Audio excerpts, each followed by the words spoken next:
ये है उत्तर प्रदेश, जहां 2011 में मायावती की बहुजन समाजवाद पार्टी सत्ता में थी। इसी साल उत्तर प्रदेश असेंबली में इनकी सरकार एक रेजोल्यूशन पास करती है जिसमें यूपी को 4 स्टेट्स में डिवाइड करने की मांग उठाई जाती है। इसमें वेस्टर्न यूपी को पश्चिम प्रदेश, ईस्टर्न यूपी को पूर्वांचल, सेंट्रल यूपी को अवध प्रदेश और साउदर्न यूपी को बुंदेलखंड बनाने का प्रस्ताव रखा गया। उत्तर प्रदेश को 4 अलग अलग राज्यों में भागों में यानी कि पूर्वांचल, बुंदेलखंड, पश्चिमी एवं अवध प्रदेश के रूप में पुनर्गठित करने का प्रस्ताव। मगर जैसे ही ये रेजोल्यूशन सेंट्रल गवर्नमेंट के पास जाता है, इसे तभी के तभी खारिज कर दिया जाता है। पर यह मुद्दा क्यों इंडिपेंडेंस से आज तक बीच बीच में उठाया जाता है? क्या उत्तर प्रदेश को सच में डिवाइड करना जरूरी है? क्या बेनिफिट्स और लिमिटेशंस होंगी अगर ये डिवाइड होता है तो? चलिए जानते हैं। देखिए, 1955 में बाबा साहेब अंबेडकर ने अपनी book thoughts of linguistic states में उत्तर प्रदेश को 3 राज्यों में डिवाइड करने की बात कही थी। पर तब से लेके अब तक क्यों इस बारे में बातें होती रहती हैं? उत्तर प्रदेश भारत का वो राज्य है जो पॉपुलेशन में नंबर 1 है और यहाँ तक कि पॉपुलेशन के मामले में वर्ल्ड की कई कंट्रीज को पीछे भी छोड़ देता है। अगर इसकी हिस्ट्री देखी जाए, आजादी से पहले यहाँ पर अलग अलग प्रोविंसेस हुआ करती थी जिनको बुलाया जाता था the United provinces of Agra and Awadh. पर गवर्नमेंट ऑफ इंडिया एक्ट 1935 के बाद इसको छोटा करके यूनाइटेड प्रोविंसेस कर दिया गया था और आजादी के बाद इसका उत्तर प्रदेश नाम रख दिया गया क्योंकि प्रोविंस शब्द रिपब्लिक ऑफ इंडिया के विचार में फिट नहीं बैठ रहा था। उस टाइम पर भी उत्तर प्रदेश जैसे बड़े राज्य को चलाना कोई चुनौती से कम नहीं था। आज Uttar Pradesh 18 administrative divisions, 75 districts और 1 लाख से अधिक गांवों के साथ एरिया वाइज भारत का 4था सबसे बड़ा राज्य है। तभी तो जब भी बात देश की पॉलिसीज की आती है तो ये राज्य हर किसी पॉलिटिकल पार्टी की जबान पर होता है, क्योंकि हर किसी का मानना है कि देश में किसकी सरकार आएगी ये उत्तर प्रदेश पहले ही बता देता है। मगर इसके बाद भी उत्तर प्रदेश की सोशो इकोनॉमिक डेवलपमेंट को लेकर सवाल उठते रहते हैं। अगर साफ शब्दों में इसका मतलब समझाऊं तो सोशो इकोनॉमिक एक ऐसा पैरामीटर है जिससे एक राज्य का आर्थिक विकास, शिक्षा का स्तर, स्वास्थ्य सेवाओं का स्तर और ऐसे ही कई सारे अलग अलग पैरामीटर्स को देखा जाता है, जिससे पता चलता है कि वहां रह रहे लोगों की कितनी डेवलपमेंट हो पाई है। उत्तर प्रदेश को देखो तो वो भारत के कई राज्यों से कई चीजों में काफी पीछे है, जिसकी वजह से इस राज्य को एक समय बीमारू राज्य का नाम भी दिया गया था। इसलिए कई बार ये सवाल उठाए जाते हैं कि उत्तर प्रदेश के अंदर क्यों डेवलपमेंट में इतना वेरिएशन देखने को मिलता है। कहीं ना कहीं इसी वजह से 2000 में उत्तर प्रदेश से अलग होकर एक अलग राज्य उत्तराखंड की स्थापना हुई थी। मायावती ने भी सेम रीजन रेजोल्यूशन लाने पे दिया और कहा था कि इससे यूपी के रीजनल डेवलपमेंट्स और एडमिनिस्ट्रेशन में फायदा मिलेगा। अगर हम एक बार नजर डालें पूरी यूपी में तो हमें कई सारे फैक्टर्स नजर आएंगे, जहां कुछ डिस्ट्रिक्ट ऐसी होंगी जहां डेवलपमेंट उस तरह से नहीं पहुंच पाई जैसे यूपी के दूसरे डिस्ट्रिक्ट्स में है। सबसे पहले यहाँ के economic development and social indicators को देखते हैं। देखिए, उत्तर प्रदेश का per capita net state domestic product 70,792 रुपए दर्ज किया गया था फिस्कल ईयर 2021-22 तक। इसकी पॉपुलेशन को देखें तो ये पाकिस्तान के बराबर है, जो कि लगभग 200 मिलियन है। इन दोनों को कंपेयर करें तो according to World Bank, Pakistan की इकोनॉमी की खस्ती हालत और स्लो डेवलपमेंट के बावजूद उसकी पर कैपिटा इनकम 2022 में थी $1588, जो कि यूपी से 2 गुनी थी। उत्तर प्रदेश न केवल पाकिस्तान से पीछे है बल्कि दुनिया के सबसे गरीब रीजन्स में से एक सब सहारन से भी पीछे है। यहाँ के इंडस्ट्रियल सेक्टर को देखें तो उसका भी ग्रॉस वैल्यू गिर रहा है। 2012 से 17 तक compound annual growth rate industrial sector का देखें तो ये 9.9% था, जो कि 2017 से 2022 तक 0.6% नीचे रहा। और अगर नंबर ऑफ फैक्ट्रीज देखी जाए तो बिहार में 100.4% इंक्रीज, हरियाणा में 159% इंक्रीज, असम में 200% इंक्रीज, वहीं यूपी में ये सिर्फ 69% का इंक्रीज देखा गया, और वो भी 2004-05 से लेके 2019-20 तक। इंडस्ट्रीज का मेनली घटने का रीजन जो देखा गया था वो था बुनियादी ढांचे का पूरी तरह से टूटना, ढंग से लैंड का रीडिस्ट्रीब्यूट ना होना और कानून व्यवस्था का चरमरा जाना।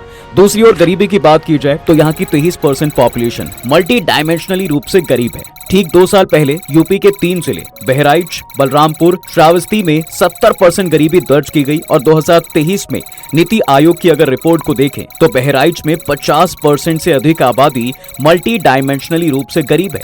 अब इसके एडमिनिस्ट्रेटिव गवर्नमेंट्स को देखें तो भारत में जहां तक देखा गया है, ज्यादातर गवर्नेंस या सरकार के जो फैसले होते हैं वो ऐसे डेमोक्रेटिक इंस्टीट्यूट से आते हैं जो एक स्टेट के कैपिटल में सिचुएटेड होते हैं। वहीं यूपी में कुछ ऐसे डिस्ट्रिक्ट्स हैं जो कि वहां के कैपिटल से 600 किलोमीटर दूर सिचुएटेड हैं और इस वजह से यहाँ रह रहे लोग उन पर शासन करने वालों से अलग कर देते हैं और सेम गवर्नमेंट भी उनसे अलग हो जाती है। अगर इसका एग्जाम्पल देखें तो उत्तर प्रदेश का मोस्ट ईस्टर्न डिस्ट्रिक्ट पड़ता है बलिया, वेस्टर्न मोस्ट डिस्ट्रिक्ट पड़ती है शामली, नॉर्दर्न मोस्ट है सहारनपुर और साउदर्न मोस्ट डिस्ट्रिक्ट है सोनभद्र। इतनी दूर रहने के कारण इन डिस्ट्रिक्ट्स तक डेवलपमेंट पहुंचना या सरकार से बातचीत करना मुश्किल हो जाता है। अब इसके डिस्ट्रिक्ट्स के पोटेंशियल पे अगर नजर डालें तो हर राज्य का ये फर्ज है कि उसकी हर डिस्ट्रिक्ट्स को इक्वल रिसोर्सेज और इक्वल अपॉर्चुनिटी दी जानी चाहिए, जिससे वहां डेवलपमेंट बाकी डिस्ट्रिक्ट्स की तरह आ पाए।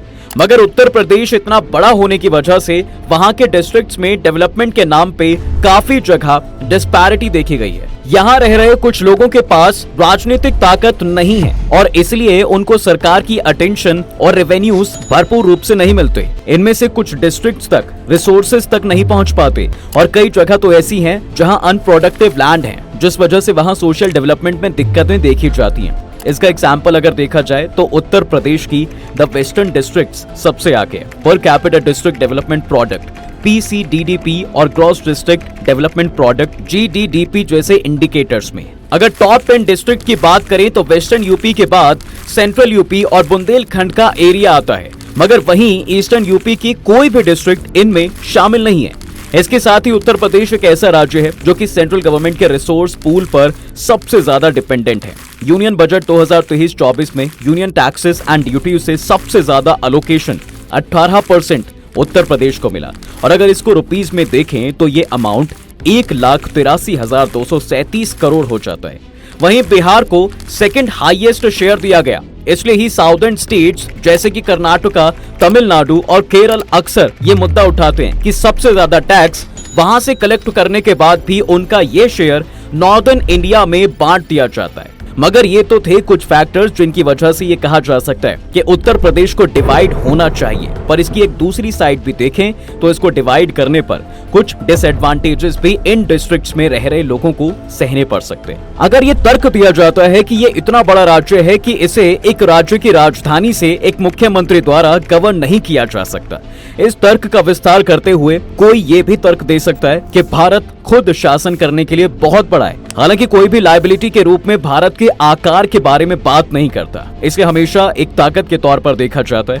इसका आकार देश को इंटरनेशनल लेवल पर इंपॉर्टेंस देता है और साथ ही इकोनॉमी को बूस्ट करता है, जिसकी वजह से इसे अपने रिच स्टेट से टैक्स लेके और इसे पुअर स्टेट्स पर खर्च करने की अनुमति देता है। यही सिचुएशन उत्तर प्रदेश पे भी लागू होती है। अगर उसके डिस्ट्रिक्ट्स अलग स्टेट्स में डिवाइड किए गए तो ये पुअर डिस्ट्रिक्ट्स के लिए नुकसान होगा। पूर्वांचल और बुंदेलखंड ऐसे रीजन होंगे जो सेंटर से स्पेशल पैकेज के लिए तरसते रहेंगे और बदले में उन्हें केवल पॉलिटिकल प्रोपेगेंडा ही मिलेगा। एक सेंट्रल एडमिनिस्ट्रेटिव होने के नाते लखनऊ राज्य के रिचर वेस्ट से पुअर ईस्ट को स्टेट टैक्स का कुछ परसेंट दे देता है। इस वजह से ये लखनऊ को बड़ा सोचने की अनुमति देते हैं, जैसे दिल्ली से लखनऊ तक एक वर्ल्ड क्लास एक्सप्रेसवे बनाना और फिर इसे ईस्ट रीजन्स की ओर एक्सपेंड करना। इसके साथ ही इस डिवाइड ऑफ रीजन्स की वजह से इनमें क्राइम और भी ज्यादा बढ़ सकता है, क्योंकि कई जगह इन डिस्ट्रिक्ट्स में ऐसी हैं जहां क्राइम रेट काफी ज्यादा है और वहां के नए चीफ मिनिस्टर को इसको सुधारना काफी मुश्किल हो सकता है। और कई जगह तो ये तक देखा गया है कि इन क्रिमिनल्स को कई पार्टीज खुद सुरक्षा भी देती हैं। विकास दुबे को 20 वर्षों तक जिस प्रकार की पॉलिटिकल सपोर्ट प्राप्त था, इससे यही समझ में आता है कि सबसे ज्यादा जिस चीज की अधिक आवश्यकता है वो है पुलिस फोर्स में सुधार। लंबे समय से ऐसे कानून बनाने की मांग की जा रही है जो पुलिस फोर्स को रूलिंग पार्टी से हटकर खुद उसको एक ऑटोनॉमस पावर दी जाए और वो किसी भी पॉलिटिकल पार्टी से इंडिपेंडेंट रह के डिसीजन ना ले पाए। इसके साथ ही गवर्नेंस ऑफ एडमिनिस्ट्रेशन का प्रॉब्लम सॉल्व करना है तो डिवाइड से अच्छा ये होगा कि थोड़ी और ज्यादा डिस्ट्रिक्ट में उत्तर प्रदेश को डिवाइड किया जाए, ताकि कम लोगों को एक साथ लेके आया जा सके और उनकी परेशानियों को दूर किया जा सके। यूपी की पॉपुलेशन 1991 में 13 करोड़ से बढ़कर 2020 में लगभग 23 करोड़ हो गई थी। फिर भी इस पीरियड में इन डिस्ट्रिक्ट की संख्या केवल 63 से बढ़कर 75 ही हो पाई।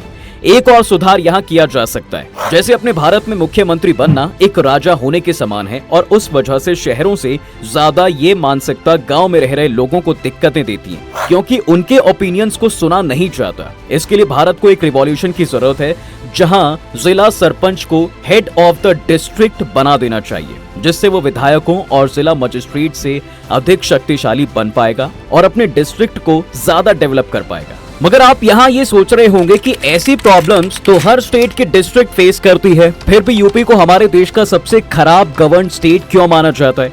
इसका आंसर लाई करता है यहाँ की पॉलिटिक्स में, जहां इसकी हिस्ट्री में ज्यादातर अनस्टेबल गवर्नमेंट्स रही हैं और उन्होंने यहाँ पर सिर्फ गुंडागर्दी और लूट के खाने की एक चेन बहुत सालों से बनाई हुई थी। जब लिबरलाइजेशन की वजह यहाँ की वेस्टर्न और साउदर्न इकोनॉमी बूस्ट हुई, तब हर पॉलिटिकल पार्टी जो भी सत्ता में आती, डेवलपमेंट के नाम पर बस अपनी जेब भरा करती थी।